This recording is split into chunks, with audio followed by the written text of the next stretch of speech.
A chave dos grandes mistérios. Parte 10. O julgamento. O julgamento do assassino começou, e Elifas, ao ler nos jornais que esse homem era padre, que fizera parte do clero de São Germano de Auxerre, que fora pároco no interior, que parecia furioso, lembrou-se do padre pálido que um ano antes procurava o Grimório de Honório. Mas a descrição que as páginas públicas davam desse criminoso contrariava as lembranças do professor de magia. Com efeito, a maioria dos jornais atribuíam-lhe cabelos negros. Portanto, não é ele, pensava Elifas. No entanto, tenho ainda no ouvido e na memória as palavras que para mim estariam agora explicadas por esse grande crime. Não tardarão a saber algo. Em breve ouvirão falar de mim. O julgamento teve lugar com todas as horríveis peripécias que todos conhecem, e o acusado foi condenado à morte. No dia seguinte, Elifas leu numa folha judiciária o relato dessa cena inaudita nos anais da justiça, e sentiu a vista turvar-se quando leu o trecho em que se descrevia o acusado. Ele é loiro. Deve ser ele, disse o professor de magia. Alguns dias depois, uma pessoa que na audiência pudera traçar um esboço do perfil do condenado mostrou a Elifas. Deixe-me copiar este desenho, disse, tremendo de espanto. Fez a cópia e levou ao seu amigo Desbarolhas, a quem perguntou sem maiores explicações: conhece este rosto? Sim, assentiu vivamente Desbarolhas. Espere, é o padre misterioso que vimos na casa da senhora A. E que queria fazer evocações mágicas. Pois bem, meu amigo, o senhor confirma minha triste convicção. O homem que vimos, não tornaremos mais a ver. A mão que o senhor examinou tornou-se sanguinária. Ouvimos falar dele, como nos anunciara, pois, este padre pálido, sabe qual era seu nome? Oh, meu Deus, disse Desbarolhas mudando de cor, receio saber. Pois o senhor sabe, era o infeliz Louis Verger. Algumas semanas depois do que acabamos de contar, Elifas Levi conversava com um livreiro que tem por especialidade colecionar velhos livros de ciências ocultas sobre o Grimório de Honório. É agora um artigo impossível de ser encontrado, dizia o comerciante. O último que tive nas mãos cediu a um padre que ofereceu 100 francos por ele. Um jovem padre. E lembra-se qual era sua fisionomia? Oh, perfeitamente. Mas o senhor deve conhecê-lo, pois ele contou-me tê-lo visto, e fui eu quem indicou. Assim, não havia mais dúvida. O infeliz padre encontrara o fatal Grimório, fizera a evocação e preparara-se para o crime através de uma série de sacrilégios, pois eis no que consiste a evocação infernal, segundo o Grimório de Honório: escolher um galo preto e dar-lhe o nome do espírito das trevas que se quer evocar. Matar o galo, reservar sua língua, o coração e a primeira pena da asa esquerda. Deixar secarem a língua e o coração e reduzi-los a pó. Não comer carne e não beber vinho nesse dia. Na terça-feira, ao nascer do dia, dizer uma missa dos anjos. Traçar sobre o altar com a pena do galo molhada em vinho consagrado as assinaturas diabólicas, aquelas do lápis do Sr. Home e das hóstias ensanguentadas de Vintras. Na quarta-feira, preparar uma vela de cera amarela, levantar-se à meia-noite, e, sozinho numa igreja, começar o ofício dos mortos. Misturar a esse ofício evocações infernais. Terminar o ofício à luz de uma única vela, que será em seguida apagada, e permanecer sem luz na igreja assim profanada até o nascer do sol. Na quinta-feira, misturar a água benta o pó da língua e do coração do galo preto, e fazer um cordeiro macho de 9 dias engolir a mistura. A mão recusa-se a escrever o resto. É um misto de práticas brutais e atentados revoltantes apropriados a matar o discernimento e a consciência. Mas para comunicar-se com o fantasma do mal absoluto, para realizar o fantasma a ponto de vê-lo e tocá-lo, não é preciso estar, necessariamente, sem consciência e sem discernimento. Aí está certamente o segredo dessa inacreditável perversidade, dessas fúrias assassinas, desse ódio doentio contra toda a ordem, toda a magistratura, toda a hierarquia, dessa fúria sobretudo contra o dogma que santifica a paz, a obediência, a doçura sob o símbolo tão comovente de uma mãe. Esse infeliz estava certo de que não morreria. O imperador, acreditava ele, seria forçado a perdoá-lo. Um exílio honroso esperava-o. Seu crime lhe daria uma enorme celebridade. Seus devaneios seriam comprados a peso de ouro pelos livreiros. Tornar-se-ia imensamente rico. Atrairia a atenção de uma grande dama e se casaria do outro lado do mar. Era com promessas semelhantes que outrora o fantasma do demônio também tentava e fazia saltar de um crime a outro Gilles de Laval, senhor de Retz. Um homem capaz de evocar o diabo, segundo os ritos do Grimório de Honório, engajou-se de tal maneira na trilha do mal que está disposto a todas as alucinações e a todas as mentiras. Assim Verger adormecia no sangue para acordar em não sei que abominável panteão, e acordou no cadafalso. Mas as aberrações da perversidade não constituem uma loucura. A execução desse miserável provou-o. Sabe-se que resistência desesperada ele opôs aos executores. É uma traição, dizia, não posso morrer assim. Uma hora apenas, uma hora para escrever ao imperador. O imperador deve salvar-me. Quem, pois, o traía? Quem, pois, prometera-lhe a vida? Quem, pois, assegurara-lhe de antemão uma clemência impossível, visto que ela teria revoltado a consciência pública? Perguntai tudo isso ao Grimório de Honório. Duas coisas nessa história tão trágica relacionam-se com os fenômenos do Sr. Home. O ruído de tempestade ouvido pelo mau padre quando de suas primeiras evocações e a perturbação que o impediu de expor todo o seu pensamento na presença de Eliphas Levi. Pode-se observar também a aparição de um homem sinistro se regozijando com o luto público e sustentando um propósito verdadeiramente infernal em meio à multidão consternada. Aparição observada apenas pela estática da Salete, a tão célebre senhorita Merliere, que, não obstante ter a aparência de uma pessoa boa e respeitável, é muito exaltada e capaz talvez de agir e de falar, sem se aperceber, sob a influência de um sonambulismo ascético. Esta palavra sonambulismo traz-nos de volta ao Sr. Home, e nossos relatos não nos fizeram esquecer do que o título deste trabalho prometia a nossos leitores. Devemos dizer-lhes o que é o Sr. Home. Vamos manter nossa promessa. O Sr. Home é um doente afetado por um sonambulismo contagioso. Isso é uma asserção. Restou-nos uma explicação e uma demonstração a dar. Essa explicação e essa demonstração, para serem completas, pediam um trabalho capaz de encher um livro. Esse livro está pronto e publicá-lo-emos brevemente. Esse é o título: A Razão dos Prodígios, ou o Diabo diante da Ciência. Por que o diabo? Porque demonstramos através de fatos o que antes de nós o Sr. Mirville incompletamente pressentira. Dizemos incompletamente porque o diabo é, para o Sr. Mirville, uma personagem fantástica, enquanto para nós é o uso abusivo de uma força natural. Um médium disse: o inferno não é um lugar, é um estado. Poderíamos acrescentar: o diabo não é nem uma pessoa nem uma força, é um vício e, por conseguinte, uma fraqueza. Voltemos por um momento ao estudo dos fenômenos. Os médiums geralmente são seres doentes e limitados. Nada de extraordinário podem fazer diante das pessoas calmas e instruídas. É preciso estar habituado a seu contato para ver e sentir algo. Os fenômenos não são os mesmos para todos os espectadores. Assim, onde um verá uma mão, o outro notará apenas um vapor esbranquiçado. As pessoas impressionáveis pelo magnetismo do Sr. Home experimentam uma espécie de mal-estar. Parece-lhes que a sala gira, e têm a sensação de que a temperatura se abaixa rapidamente. Os prodígios ou os prestígios realizam-se melhor diante de um pequeno número de testemunhas escolhidas pelo próprio médium. Numa reunião de pessoas que verão os prestígios, pode encontrar-se uma que não verá absolutamente nada. Dentre as pessoas que veem, não vêm todas a mesma coisa. Assim, por exemplo, numa noite, na casa da senhora B, o médium fez aparecer o filho que essa senhora perdeu. Apenas a senhora B via a criança, o conde de M.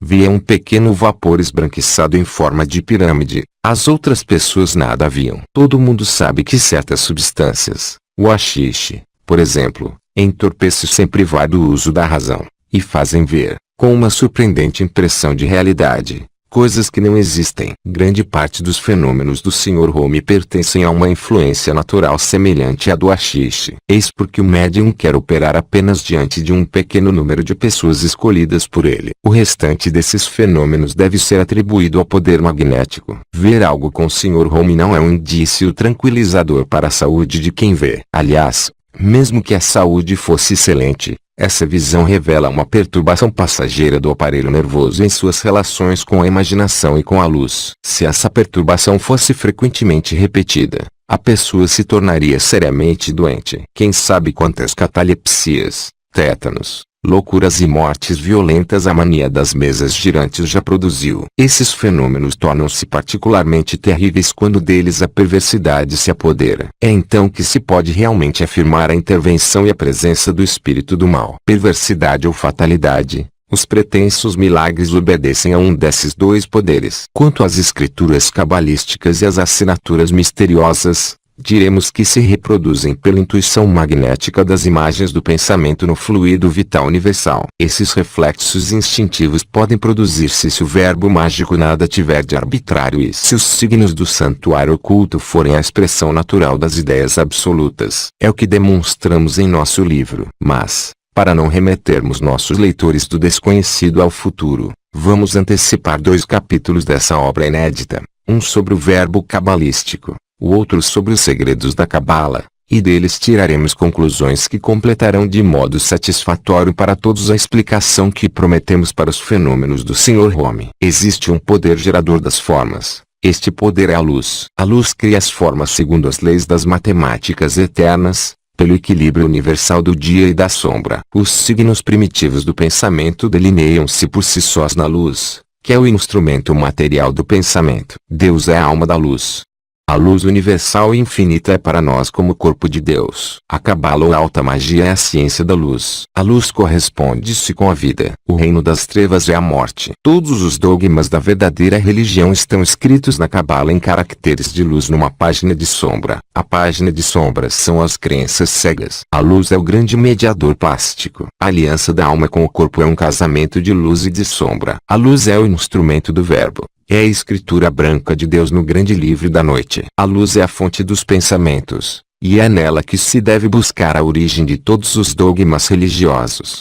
Mas só há um verdadeiro dogma, como só há uma pura luz. Apenas a sombra é infinitamente variada. A luz, a sombra e sua união que é a visão dos seres, tal é o princípio analógico dos grandes dogmas da Trindade, da encarnação e da redenção. Tal é também o mistério da cruz. Eis o que nos será fácil provar pelos monumentos religiosos, pelos signos do verbo primitivo, pelos livros iniciados na cabala, pela explicação racional, enfim, de todos os mistérios por meio das chaves da magia cabalística. Com efeito, em todos os simbolismos encontramos as ideias de antagonismo e de harmonia produzindo uma noção trinitária na concepção divina. Depois a personificação mitológica dos 4 pontos cardeais do céu completa o setenário sagrado, base de todos os dogmas e de todos os ritos.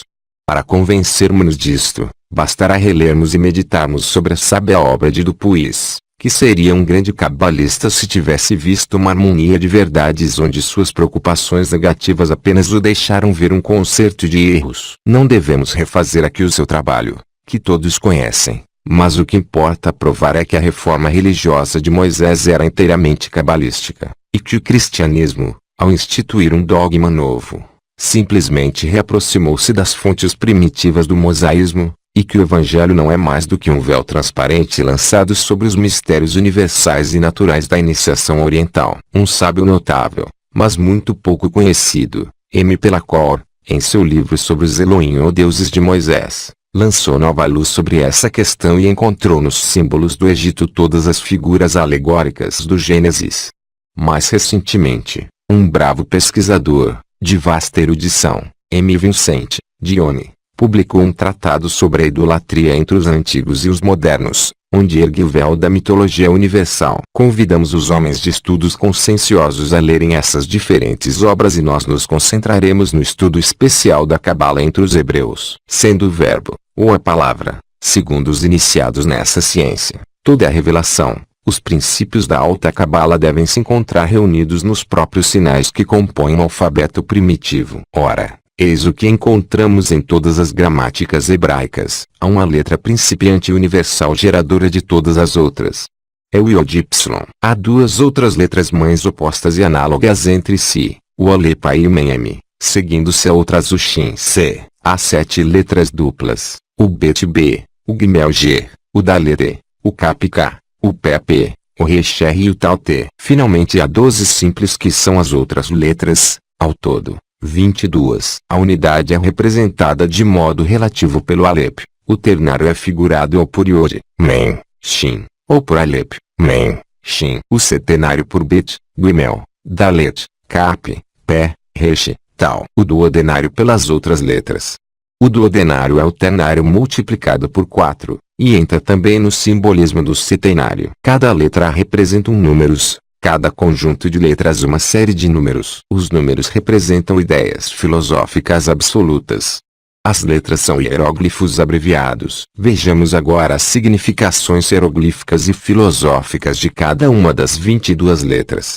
V. Belarmino, Regim, São Jerônimo, Cabala Denudata, o Seper Yetzirah, Technica Curiosa do Padre Schott, Pico Delia Mirandola e os outros autores, especialmente os da coleção de Pistorius, as mães. O Yod, o princípio absoluto, o ser produtor, o Men, o espírito, ou Jaquim de Salomão, o Shin, a matéria, ou a coluna Boaz. As duplas. Bet, o reflexo, o pensamento, a lua, o anjo Gabriel, príncipe dos mistérios. Guimel, o amor, a vontade. Vênus, o anjo Anael, príncipe da vida e da morte. Dalet, a força, o poder. Júpiter, Sachiel Melech, rei dos reis. Cap, a violência, a luta, o trabalho. Mar Samael Zebaot, príncipe das falanges. Pé, a eloquência, a inteligência. Mercúrio, Rafael, príncipe das ciências. Reche, a destruição e a regeneração. O tempo,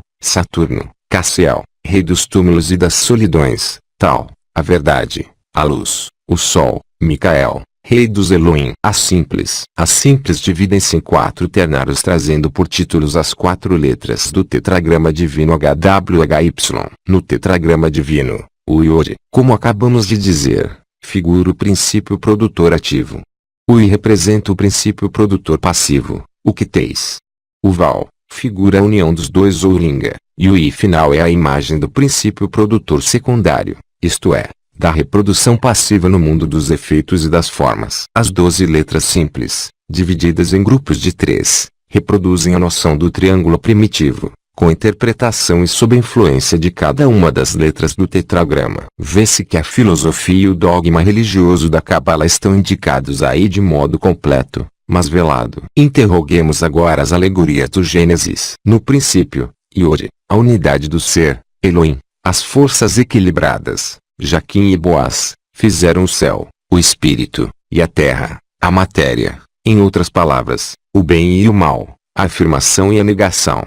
Assim começa o relato de Moisés. Depois, quando se trata de dar um lugar ao homem e um primeiro santuário à sua aliança com a divindade, Moisés fala de um jardim no meio do qual uma fonte única dividia-se em 4 rios, o Jod e o tetragrama, depois de 2 árvores, uma da vida, outra da morte, plantadas perto do rio.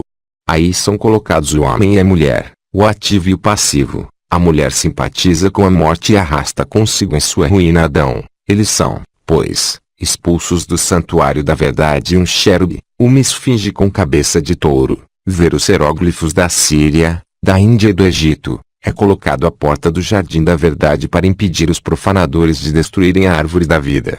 Aí está, portanto, o dogma misterioso com todas as suas alegorias e seus horrores que sucede à simples verdade. O ídolo substituiu Deus, e a humanidade decadente não tardará a dedicar-se ao culto do novilho de ouro. O mistério das reações necessárias e sucessivas dos 2 princípios um sobre o outro é, em seguida, indicado pela alegoria de Caim e Abel. A força vinga-se, por opressão, das seduções da fraqueza. A fraqueza mártir expia e intercede pela força condenada em consequência do crime à vergonha e ao remorso. Assim revela-se o equilíbrio do mundo moral, assim assenta-se a base de todas as profecias e o ponto de apoio de toda a política inteligente. Abandonar uma força a seus próprios excessos é condená-la ao suicídio. O que faltou a Dupuis para compreender o dogma religioso universal da Cabala foi a ciência desta bela hipótese demonstrada em parte realizada a cada dia mais pelas descobertas da ciência. A analogia universal, privado dessa chave do dogma transcendental, não pôde ver em todos os deuses senão o Sol, os 7 planetas e os 12 signos do zodíaco, mas não viu no Sol a imagem do Logos de Platão, nos 7 planetas as 7 notas da gama celeste, e no zodíaco a quadratura do ciclo ternário de todas as iniciações. O imperador Juliano, esse espiritualista incompreendido, esse iniciado cujo paganismo era menos idólatra do que a fé de certos cristãos, o imperador Juliano, dizemos, compreendia melhor que Dupuis e Volney o culto simbólico ao Sol. Em seu hino ao rei Hélio reconhece que o astro do dia é apenas o reflexo e a sombra material daquele sol de verdade que ilumina o mundo da inteligência e que é ele próprio apenas um clarão tomado emprestado ao absoluto. Coisa notável, Juliano tem o Deus Supremo que os cristãos pensavam serem os únicos a adorar, ideias bem maiores e bem mais justas do que as de vários pais da igreja, adversários e contemporâneos desse imperador. Eis como ele expressa-se em sua defesa do helenismo. Não basta escrever no livro, Deus disse, e as coisas foram feitas. É preciso ver se as coisas que atribuem a Deus não são contrárias às próprias leis do ser. Pois, se assim for, Deus não as pode ter feito, ele que não pode dar desmentidos à natureza sem negar-se a si próprio. Sendo Deus eterno, e absolutamente necessário que suas ordens sejam imutáveis como ele. Eis como falava esse apóstata e esse ímpio, e mais tarde um doutor cristão, que se tornou o oráculo das escolas de teologia, devia, inspirando-se talvez nas belas palavras do descrente, colocar um freio em todas as superstições ao escrever esta bela e corajosa máxima que tão bem resume o pensamento do grande imperador. Uma coisa não é justa porque Deus a quer, mas Deus a quer porque ela é justa. A ideia de uma ordem perfeita e imutável na natureza, a noção de uma hierarquia ascendente e de uma influência descendente em todos os seres fornecerá aos antigos hierofantes a primeira classificação de toda a história natural. Os minerais, os vegetais, os animais foram estudados analogicamente, e atribuíram-se sua origem e suas propriedades ao princípio passivo ou ao princípio ativo, às trevas ou à luz. O signo de sua escolha ou de sua reprovação, desenhado na sua forma, tornou-se o caráter hieroglífico de um vício ou de uma virtude. Depois, de tanto tomar o signo pela coisa, e exprimir a coisa pelo signo, acabou-se por confundi-los, e tal é a origem da história natural fabulosa em que leões deixam-se abater por galos, em que delfins morrem de dores após haverem feito ingratos entre os homens, em que mandrágoras falam e estrelas cantam. Esse mundo encantado é verdadeiramente o domínio poético da magia, mas tem como realidade apenas a significação dos hieróglifos que lhe deram origem. Para o sábio que compreende as analogias da alta cabala e a relação exata das ideias com os signos, esse país fabuloso das fadas é uma região ainda fértil em descobertas, pois as verdades muito belas ou muito simples para agradar os homens sem véus foram todas ocultadas sob essas sombras engenhosas. Sim, o galo pode intimidar o leão e tornar-se seu mestre, porque a vigilância frequentemente substitui a força e consegue domar a cólera. As outras fábulas da pretensa história natural dos antigos explicam-se do mesmo modo, e, nesse uso alegórico das analogias, já se pode compreender os abusos possíveis e pressentir os erros que se devem ter originado na cabala. A lei das analogias foi, de fato, para os cabalistas da segunda ordem, o objeto de uma fé cega e fanática. É a essa crença que devem ser relacionadas todas as superstições reprovadas aos adeptos das ciências ocultas.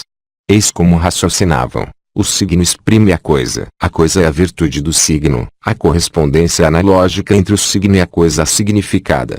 Quanto mais perfeito é o signo, mais a correspondência é total. Dizer uma palavra é evocar um pensamento e torná-lo presente.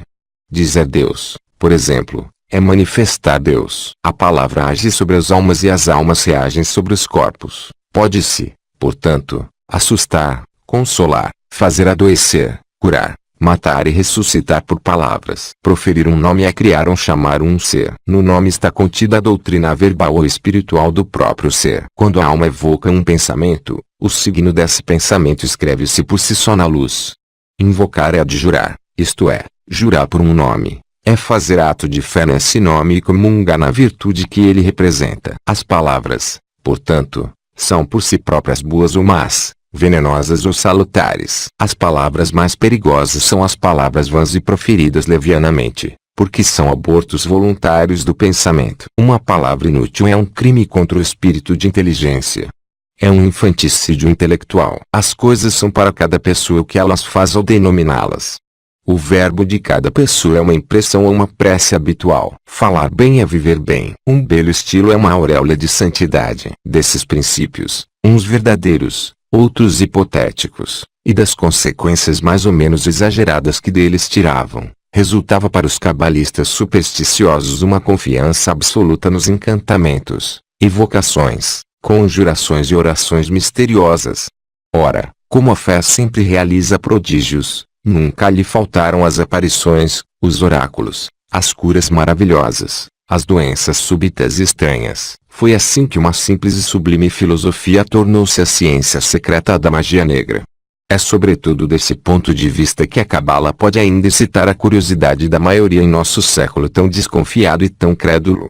No entanto, como acabamos de expor, a verdadeira ciência não está aí. Os homens raramente procuram a verdade por ela mesma. Tem sempre por motivo secreto em seus esforços alguma paixão a satisfazer ou alguma cupidez a saciar. Dentre os segredos da cabala, há um que sempre atormentou os pesquisadores: o segredo da transmutação dos metais e a conversão de todas as substâncias terrestres em ouro. De fato, a alquimia tomou emprestado à cabala todos os seus signos, e era na lei das analogias, resultantes da harmonia dos contrários, que baseava suas operações. Um segredo físico imenso estava, aliás, oculto sob parábolas cabalísticas dos antigos. Conseguimos decifrá-lo e vamos confiá-lo às investigações dos fazedores de ouro. Elo, primeiro, os 4 fluidos imponderáveis são apenas as manifestações diversas de um mesmo agente universal que é a luz. Segundo, a luz é o fogo que serve à grande obra sob forma de eletricidade. Terceiro, a vontade humana dirige a luz vital por meio do aparelho nervoso. Em nossos dias isso denomina-se magnetizar. Quarto, o agente secreto da pedra filosofal, o azote dos sábios, o ouro vivo e vivificante dos filósofos. O agente produtor metálico universal é a eletricidade magnetizada. A aliança dessas duas palavras ainda não nos diz muito e, no entanto, elas talvez encerrem uma força capaz de revolucionar o mundo. Dizemos talvez por conveniência filosófica, pois, de nossa parte, não duvidamos da alta importância desse grande arcano hermético. Acabamos de dizer que a alquimia é filha da cabala, e, para convencer-se disso, basta interrogar os símbolos de Flamel, de Basílio Valentim, as páginas do judeu Abrão e os oráculos mais ou menos apócrifos da mesa de esmeralda de Hermès. Em toda parte, encontram-se os traços dessa década de Pitágoras tão brilhantemente aplicada, no Seper e Étcira, a noção completa e absoluta das coisas divinas, essa década composta da unidade de um tríplice ternário que os rabinos denominaram o Bereshit e a Merkabah, a árvore luminosa das Sefirotes e a chave do Shemanporash. Falamos, com certa extensão, em nosso livro intitulado Dogma e Ritual da Alta Magia, de um monumento hieroglífico conservado até os nossos dias sob um pretexto fútil, e que sozinho explica todas as escrituras misteriosas da alta iniciação. Esse monumento é o tarô dos boêmios que deu origem a nossos jogos de cartas. Compõe-se de 22 letras alegóricas e de 4 séries, cada uma de 10 hieróglifos relativos às 4 letras do nome de Jeová. As diversas combinações desses signos e dos números que lhes correspondem formam a mesma quantidade de oráculos cabalísticos, de modo que a ciência inteira está contida nesse livro misterioso. Essa máquina filosófica perfeitamente simples surpreende pela profundidade e exatidão de seus resultados. O Abade Tritemo, um de nossos maiores mestres em magia, compôs sobre o alfabeto cabalístico um trabalho muito engenhoso a que ele denomina poligrafia. É uma série combinada de alfabetos progressivos em que cada letra representa uma palavra. As palavras correspondem-se e completam-se de um alfabeto a outro. E não há dúvida de que Tritemo teve conhecimento do tarô e dele se utilizou para dispor numa ordem lógica suas sábias combinações. Jerônimo Cardano conhecia o alfabeto simbólico dos iniciados como se pode reconhecer pelo número e pela disposição dos capítulos de sua obra sobre a sutileza. Essa obra, com efeito, é composta de 22 capítulos, e o tema de cada capítulo é análogo ao número e alegoria da carta correspondente no tarô. Fizemos a mesma observação sobre o livro de São Martinho intitulado Quadro Natural das Relações que existem entre Deus, o homem e o universo. A tradição desse segredo não foi, pois, interrompida desde os primórdios da cabala até os nossos dias. Os giradores de mesa e os que fazem falar os espíritos através de quadrantes alfabéticos estão, pois, muitos séculos atrasados e não sabem que existe um instrumento de oráculo claro e de um sentido exato por meio do qual se pode comunicar com os 7 gênios dos planetas e fazer falar à vontade as 72 rodas de Ásia, Gezirah e Briah. Para isso basta conhecer o sistema de analogias universais, tal como exposto Edinburgh na chave hieroglífica dos arcanos, depois embaralhar as cartas e tirar ao acaso, dispondo-as sempre pelos números correspondentes às ideias cujos esclarecimentos se deseja, depois ler os oráculos como devem ser lidas as escrituras cabalísticas, isto é, começando no meio indo da direita para a esquerda para os números ímpares, começando à direita para os pares e interpretando sucessivamente o número pela letra que lhe corresponde, o conjunto das cartas pela adição de seus números e todos os oráculos sucessivos por sua ordem numeral e suas relações hieroglíficas. Essa operação dos sábios cabalistas para encontrar o desenvolvimento rigoroso das ideias absolutas degenerou em superstições em meio aos padres ignorantes e aos nômades ancestrais dos boêmios que possuíam o tarô da Idade Média, sem conhecer seu verdadeiro emprego e que dele se serviam unicamente para ler a sorte. O jogo de xadrez, atribuído a Palamedes, não tem outra origem senão o tarô, e nele encontram-se as mesmas combinações e os mesmos símbolos: o rei, a rainha, o cavaleiro, o soldado, o louco, a torre, depois casas representando os números. Os antigos jogadores de xadrez procuravam em seu tabuleiro a solução dos problemas filosóficos e religiosos, e argumentavam um contra o outro em silêncio manobrando os caracteres hieroglíficos através dos números.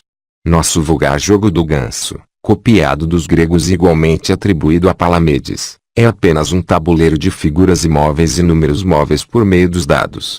É um tarô disposto em roda destinado ao uso dos aspirantes à iniciação.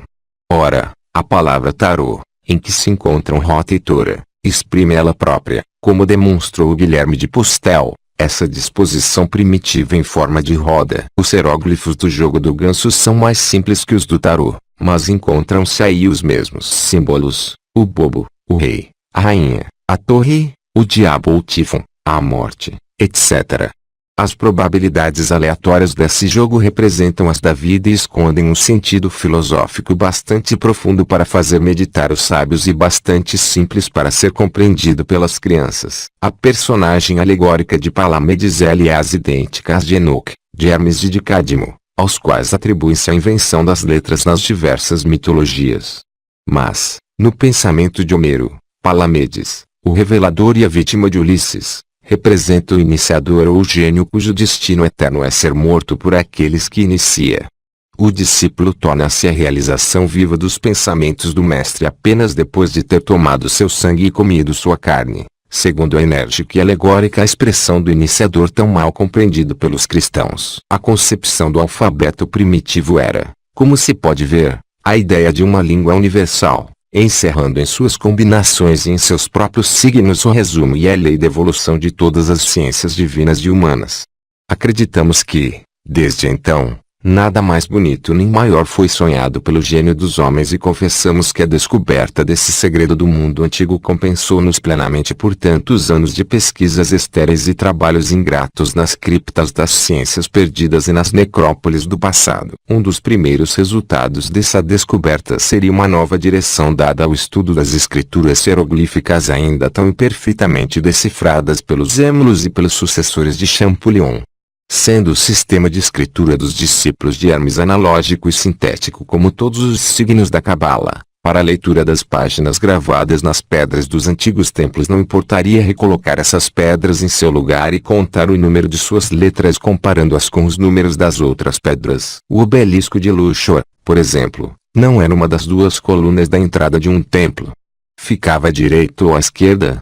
Se ficava à direita, seus sinais referem-se ao princípio ativo. Se ficava à esquerda, é pelo princípio passivo que se devem interpretar seus caracteres. Mas deve haver uma correspondência exata de um obelisco ao outro, e cada signo deve receber seu sentido completo da analogia dos contrários. Champollion encontrou traços do copta nos hieróglifos. Um outro sábio talvez encontrasse mais facilmente e mais felizmente o hebraico, mas o que diriam se não fosse nem hebraico nem copta? Se fosse, por exemplo, a língua universal primitiva. Ora, essa língua, que é a da alta cabala, existiu certamente, existe na base do próprio hebraico e de todas as línguas orientais que dele derivam. Essa língua é do santuário, e as colunas da entrada dos templos geralmente resumiam todos os seus símbolos. A intuição dos estáticos aproxima-se mais da verdade sobre esses signos primitivos do que a própria ciência dos sábios. Isso porque, como dissemos, o fluido vital, universal, a luz astral, sendo o princípio mediador entre as ideias e as formas, obedece aos impulsos extraordinários da alma que procura o desconhecido e fornece-lhe naturalmente os signos já encontrados, mas esquecidos, das grandes revelações do ocultismo. Assim formaram-se as pretensas assinaturas dos espíritos, assim produziram-se as escrituras misteriosas de Gabaldon que visitava o Dr. Lavater, dos fantasmas de Schoepfer, do São Miguel de Vintras e dos espíritos do Sr. Home. Se a eletricidade pode mover um corpo leve ou mesmo pesado sem que seja tocado, seria impossível, pelo magnetismo, dar à eletricidade uma direção e assim produzir naturalmente sinais e escrituras. É certamente possível, uma vez que isso é feito. Continua.